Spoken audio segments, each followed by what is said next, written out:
Good people of the world, what's going on? Man, we just out here doing a little work, man. Doing a little work, man. Little work clothes and stuff, man. Hey, listen, man. Hey, man, God is good, man. If you don't know him, get to know him, man.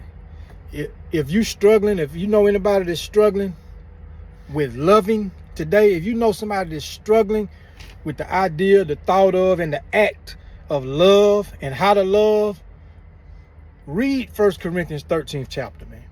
Okay? Read 1 Corinthians 13th chapter. I am a real preacher. I did serve 16 years of my life incarcerated. Okay? Young people, don't go to prison, don't go to jail, man. It's all nonsense. It ain't worth it, and it ain't cool, okay? I'm gonna give y'all a story today, man. We're gonna talk about the camp again, man. Let's talk some about the camp, man. Let's talk about the camp, man. Let's talk about that Atlanta camp, man. That Atlanta camp was off the chain, man. The Atlanta camp was off the chain. So, just to give you a little update on the camp life, right? Camp life, when you typically think about a federal prison camp, you think about Club Fed. You think about where they send the judges and the politicians and stuff like that. It did used to be like that. You know what I'm saying? But most camps is not like that no more. You understand what I'm saying? A camp is still a camp, classification wise, security wise. But when they changed them laws in the 90s, it opened the floodgates for all kinds of crimes and stuff, not crimes against children and sex crimes and stuff like that and murder, but it opened the floodgates for all kind of drug dealers, both high and low level, gun toting jokers, you know what I'm saying, all kind of stuff. You could be careered and go to a camp then. You could be armed career, like I was, armed career criminal, and still go to a camp after them laws changed, right? So that's what the Atlanta camp and other camps became filled up with. People who's, you know what I'm saying, from the streets for real, right? So anyway, man, the camp, listen, man, the contraband was so crazy, man. You understand that you put a prison in the middle of the city, in the middle of the hood, for real, man. You know what I mean? Right by Four Seasons in Atlanta, Georgia, man. You understand? You put a camp right there where inmates got the ability to be able to sneak out. Now, people come to the camp. Like when I made it to the camp, I had 9.5 years left on my sentence. People come to the camp. A lot of people done served. When people come to the camp, a lot of people done served 5 years, 10 years, 15, 20 years, and they make it down to the camp. Some people done started off at the penitentiary and they work their way down. They get down to the medium. They get down to the low. And they make it down to the camp. You know what I'm saying? In progression, some people go to the low, then go to the camp. Some people go to the medium, work their way down to the camp, whatever. What I'm saying is, it's different kinds of mentalities that's at these camps too, right? The prison system was not designed to be having, you know what I'm saying, street people, street thinking people, street level people at these camps, right? But by the prison population exploding the way it did and all this stuff, man, they didn't have no choice. They didn't have no choice. So what you had was a bunch of people that's in prison. They hustling. They going out, they getting all this contraband. They bringing it into prison. They selling. They getting all these phones, this and the other. I'm saying, sneaking out. I'm talking about jokers dressing up like ninjas. Nighttime, boy, let that nighttime hit, boy. You got them cruisers going out. Man, they got it where they cutting holes in fences.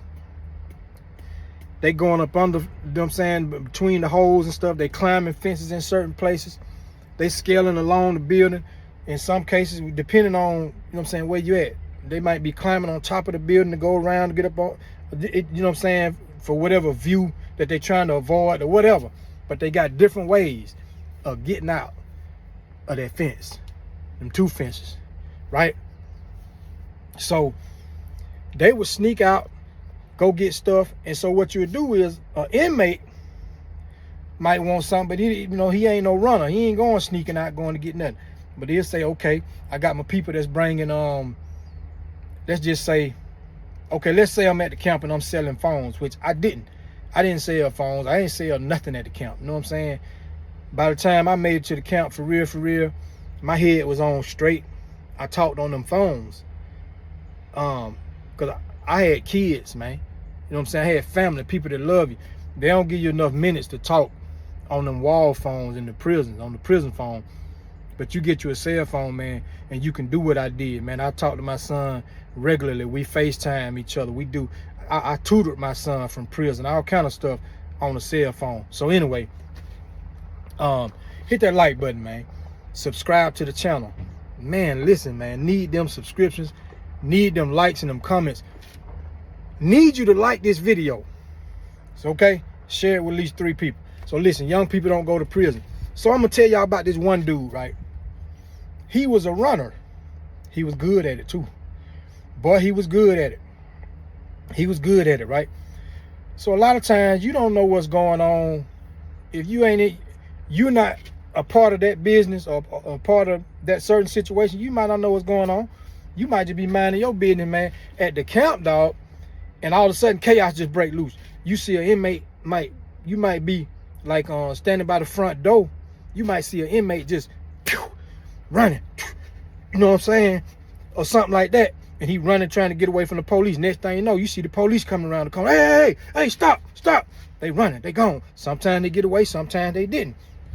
You might be in your dorm and you might be on the phone, or you might just be, you know what I'm saying, in the dormitory, and a joker just come busting up in the dormitory running from the police for whatever reason, you know what I'm saying? So now you got to scramble because you might got a phone on you, so you got to get the phone off of you so that, you know what I'm saying, you don't want to get caught up with the phone. So the police bust up in there, he looking for whoever was running from him, right?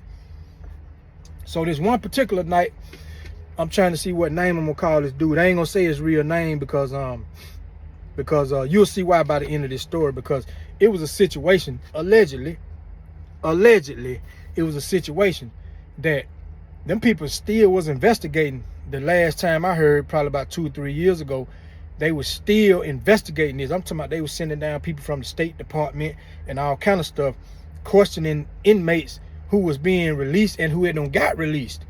You know what I'm saying? About this situation, about this dude. Allegedly, right? So look, so I'm gonna call the dude, man. I'm just gonna say the dude allegedly was from Tennessee. I'm just gonna call him T-Town. I'm just gonna call him T-Town, right? So anybody who was there at the Atlanta camp, man, y'all gonna know who I'm talking about by the time I finish this video, right? You know what I'm saying? Share this video with at least 3 people. So look, T-Town, he was from Tennessee, allegedly. T-Town one night, it's probably about 2 o'clock in the morning, man. We sleep, I'm asleep. Some people up, you know what I'm saying, but I'm asleep. Next thing I know, I just hear the police. Hey, where you at? Where you at? I'm gonna find you. He cussing like a sailor, you know what I'm saying? This particular police, they call him Iraq. They call this man Iraq, right? They called this police officer Iraq. The man was burnt out. The man was crazy, right? So Iraq, I'm gonna tell you why they call him Iraq. The man used to be trying to bust people, right? He trying to sneak up on you, whatever you doing. You know, people over there smoking. Some people over here using drugs. Some people over here drinking. Other people on the phone. Some people doing all of the above, you know. And this man will be running behind bushes. He'll be crawling down on his knees. He be trying to slide. Boy, he be acting like he over there in Iraq, over in war somewhere, Saudi Arabia somewhere, right? So they called the man Iraq, right?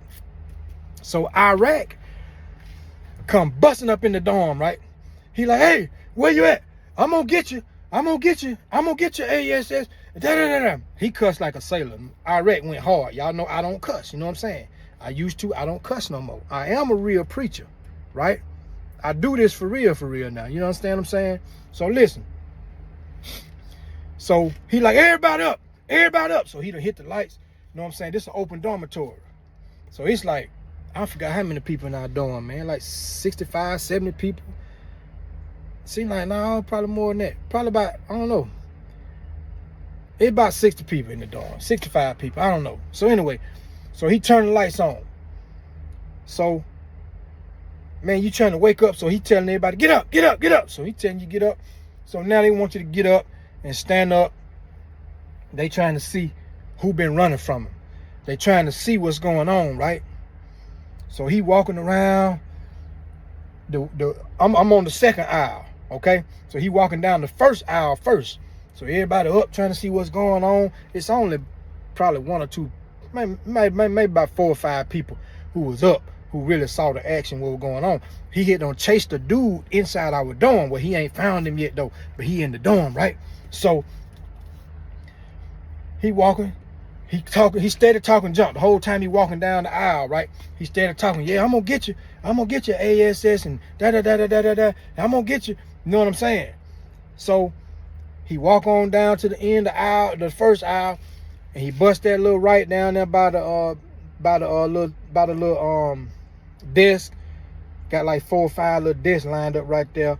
It was a little computer where you could send your emails from prison and the phone. So he walked down by there. Then he make the right hand turn on the second aisle. That's the aisle I'm on.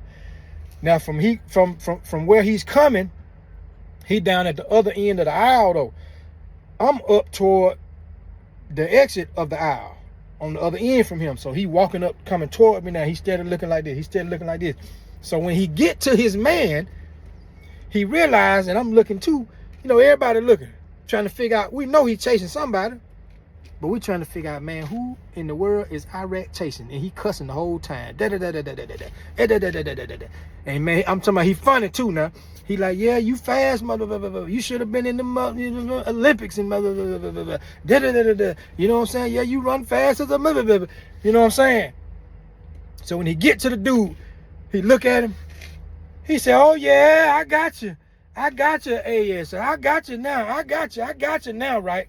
So he tell him, yeah, come on. So he book him.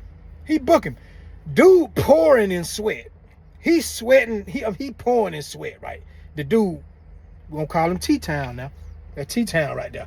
Y'all know who I'm talking about. Y'all know this video. Yeah, y'all know this story. So look. So he pouring in sweat, right? But now he crafty too now. He crafty. He take the dude, he take him up to the hole. What he had did was he had ran in our dorm. His homeboy, who was really in our dorm, was down 2 dorms down in T-Town dorm, right? So T-Town had ran in our dorm and ran to his homeboy room and stood in his room like he was supposed to be there. You know what I'm saying? But he wasn't. So anyway, police got him. He booked him. He take him to the hole or whatever. You know what I'm saying? So he stay up in the hole, man. He probably stayed up there probably a couple months or something like that. Now he came back. They released him back down to the compound after probably about, it seemed like about maybe a month or 2. They released him back down to the compound. He came on back. Now, you know what I'm saying? Now, he's very wise now. Crafty dude. You know what I'm saying? So, look. Shout out to T-Town, man. You know what I'm saying? Salute, brother. You know what I mean? So, listen. It was a few more instances with old T-Town, right?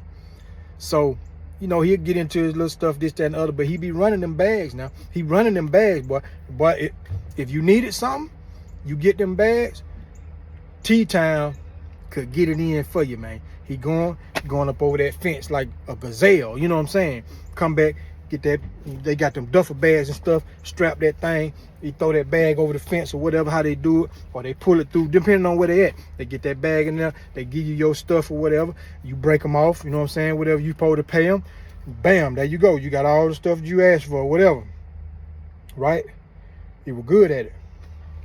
So listen, it came time for T-Town to go home. T-Town was going home, right?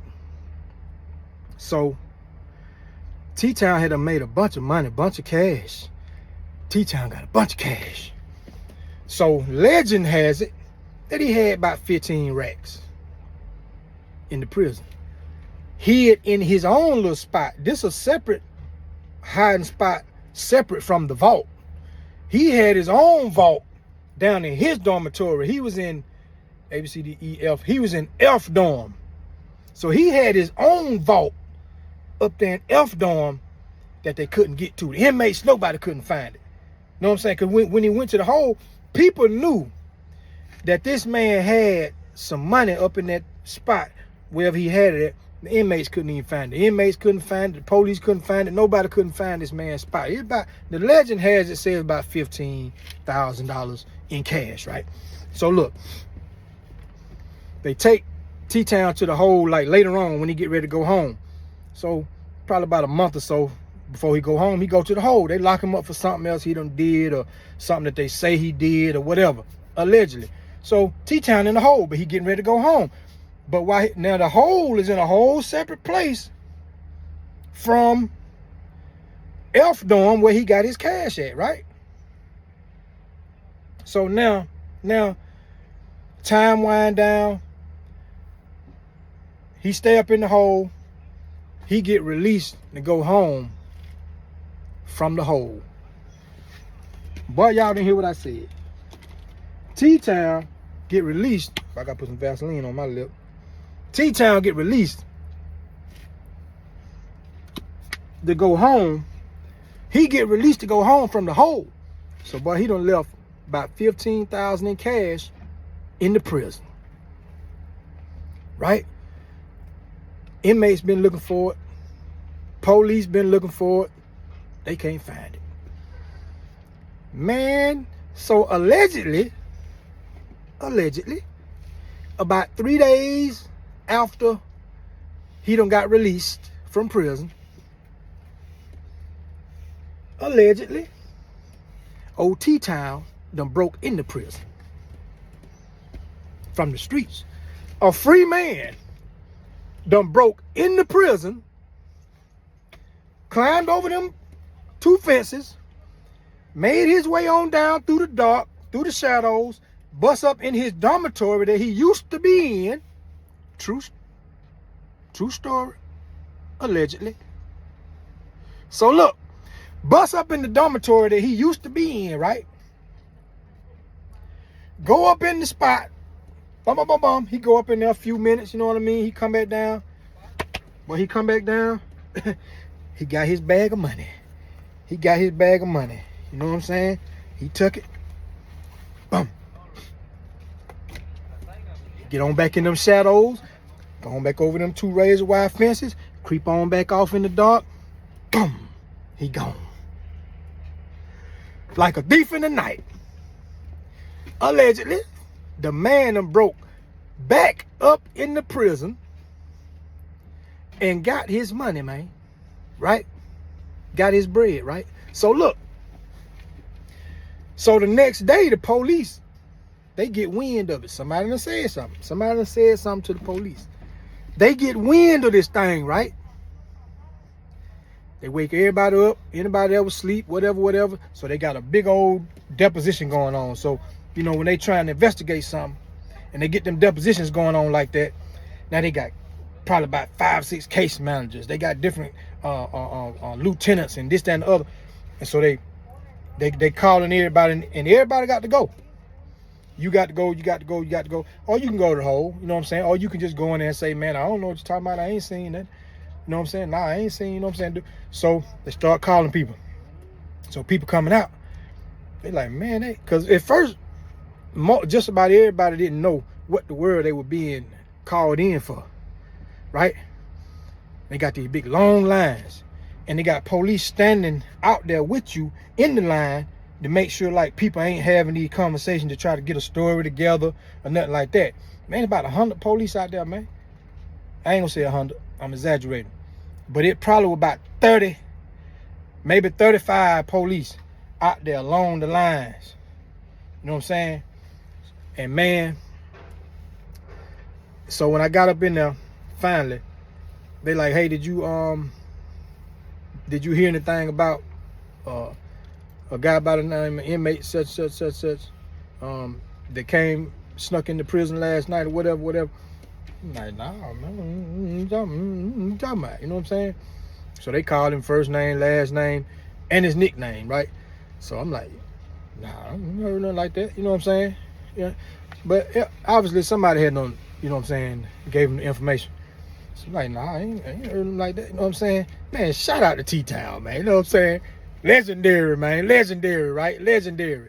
So, you know, pretty much everybody like, nah, man, I ain't heard that. You know, I don't know, man, I was asleep. You know what I mean? Which most of us was asleep. You know what I mean? But boy, look here. Dude came back. Snuck into prison. Over 2 razor wire fences. Creeped along the shadows. Bust up in his old dormitory. Went up in the ceiling. In his spot. Got his money. And crept right on back up out the prison. Allegedly. Hey, listen. Hey, look, man. Hit that subscribe button. Hit that like button. And comment. Need them comments, need them likes, man. Need them comments, need them likes. Share this video with at least 3 people. Rev Mio TV. Shout out to George G.O. Oliver, man.